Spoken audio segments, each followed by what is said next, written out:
श्रद्धेया सीमा शंखवार जी अपने बीच में आ चुकी है। मंगल हो, शाबाश, जय मंगल हो। और देखो पूरी टीम के साथ आई हुई है वॉलंटियर वाली बिटिया, जगह जगह पर खड़ी हो जाओ। और आज हमारे बीच में अभी हमने जैसा कि बताया था रसूलाबाद विधानसभा से चुनाव लड़ी और अर्जेंट में टिकट मिली, फिर भी बहुत बड़ी विरोधियों को मात दी है।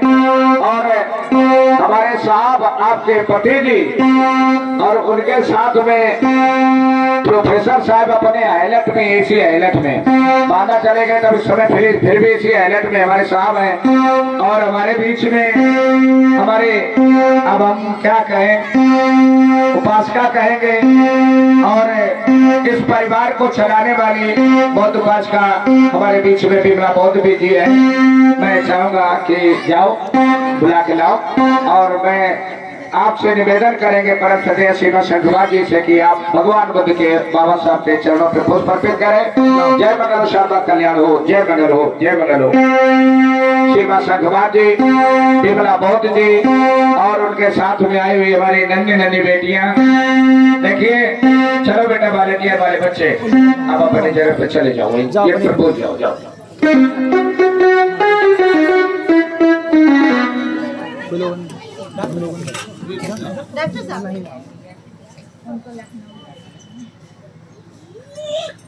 बहुत अच्छा लगा आज ऐसे क्षेत्र में हमारी बहन का कदम रखा गया। ये एक आवाज पर आई है। कल मिलन की मम्मी ने शायद रात में बात की है। अब आप सोच लो, एक फोन पर इतना अर्जेंट में आई है। ऐसे यहाँ नहीं, पूरे कानपुर से, यहाँ की बात छोड़ दो, कानपुर नगर की बात छोड़ दो, पूरे भारत की बात छोड़ दो, अपने पूरे यूपी में उनको समय नहीं मिल पाता। इसे समझ लो। अभी हमने परिचय भी दिया आपको कि बहन जी का दाहिना हाथ है और आप हमेशा दिन में रात में कर्म को आगे बढ़ाने के लिए। और एक विशेष बात बताते हैं आपको कि जब मेरा ये कैंसर घोषित हुआ तो यही हमारी वो बहन है। और आपके पति जी हमारे प्रोफेसर डॉक्टर महेंद्र साहब जी ने जाने कितनी जांचें और जाने कितना रुपया पैसा हमारे पर ठोक दिया, इसे समझ लो। तभी हम सबने जिंदा करा के आज आपके बीच में हमें बैठा पाया। बड़ा निवेदन किया था कि बहन किसी तरीके से हमारे उजरे गांव में भी एक बार आ जाओ। हम लोग तो सपना समझते थे कि कैसे आ पाएंगे, लेकिन कल रात में अचानक मेरे मम्मी से बात हुई और देखो आज अपने बीच में है। एक बार जोरदार तालियां। और बच्चे लोग कहाँ गए बेटा, सम्मान करो, पंचिल पट्टी पहना के। जी जी, साथ में हमारी बिटिया भी है, भगवान को दया करें। पंचिल पट्टी पहना के मिलन मम्मी स्वागत कर रही हैं। तालियां तालियां देखे। आप लोग मायूस बैठे हो, दुखी बैठे हो क्या? तीन लोग वहां मत खड़े हो, चलो सीधा।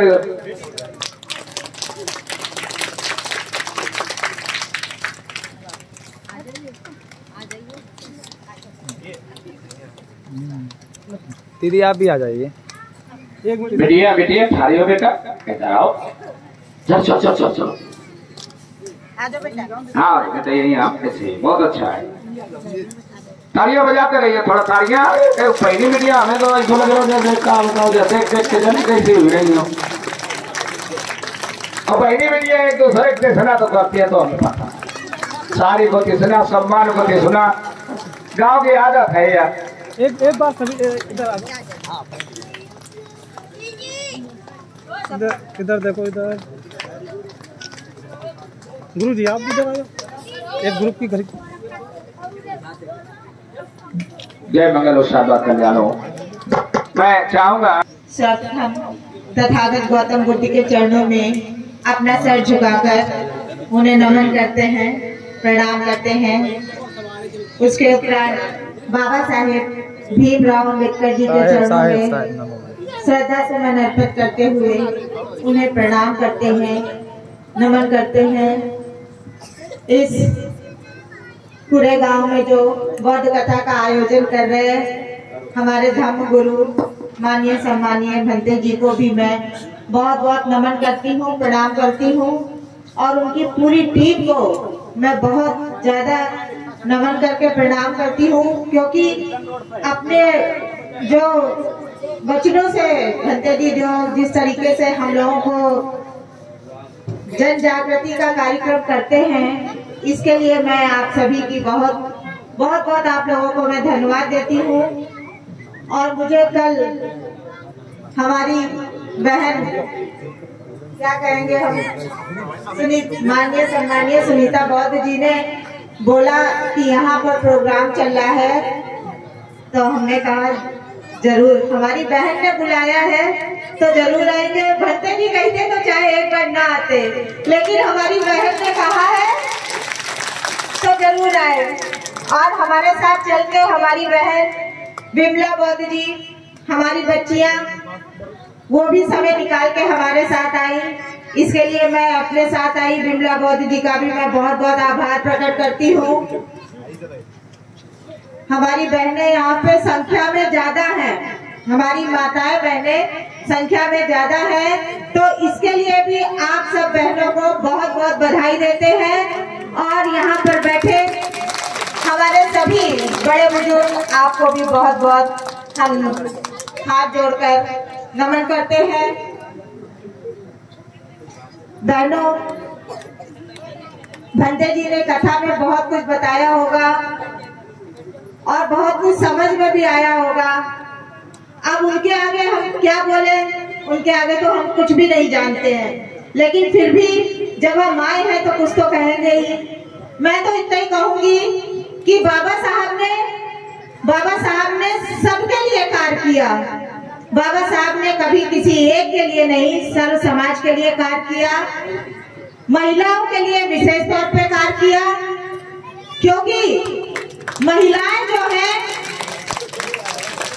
महिलाओं के ऊपर बहुत सारी बंदिशें थी। वो चाहे किसी भी धर्म जाति की हो, महिला ही थी। जब वो संविधान लागू हुआ, भारत का संविधान लागू हुआ, तो महिलाओं के लिए सारे रास्ते खुल गए। महिलाओं को शिक्षित होने का अधिकार मिल गया, समाज में समानता मिल गई।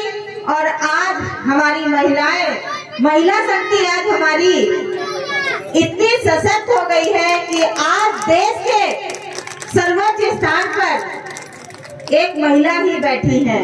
ये सब बाबा साहब की देन है, जो आज महिलाएं जमीन से लेकर आसमान तक की दूरी नाम नहीं है, ये बाबा साहब की ही देन है।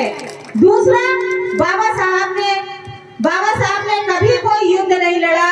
उन्होंने जो कुछ किया कलम की ताकत से किया। और उनका यही मानना था कि शिक्षित होना ही सबसे बड़ा योद्धा होता है, क्योंकि कलम की ताकत का कोई भी तोड़ नहीं है। शिक्षित होते कोई भी व्यक्ति अगर शिक्षित है तो उसका मुकाबला कोई नहीं कर सकता। इसलिए बाबा साहब ने हमेशा कलम को अपना हथियार बनाया। और उनका ये कहना भी था कि अगर आप शिक्षित हैं तो आपको कोई भी नहीं रोक सकता, आपको आगे बढ़ने से कोई भी नहीं रोक सकता। इसीलिए मैं आप सभी से ये आग्रह करूंगी कि बाबा साहब ने जाते जाते ये बात बोली थी कि शिक्षा वो शेरनी का दूध है, जो पिएगा वो दहाड़ेगा। और दहाड़ेगा वही जो शिक्षित होगा, जिसको ज्ञान होगा, जागृति होगी, वही दहाड़ सकता है, नहीं तो कुछ नहीं।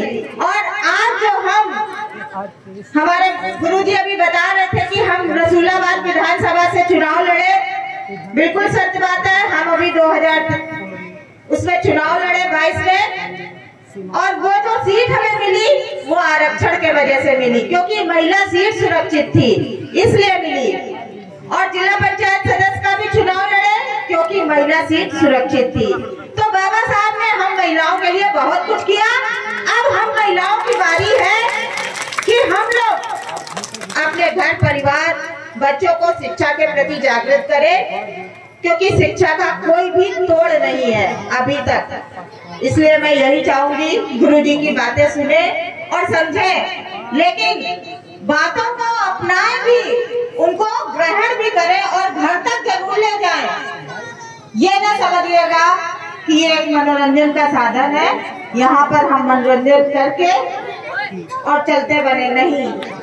ये ज्ञान का सागर है, यहाँ से कुछ सीख के जाए तो ज्यादा बेहतर होगा। इसी के साथ हम अपनी बात समाप्त करते हैं। जय भीम, जय भारत। जोरदार तालियां बात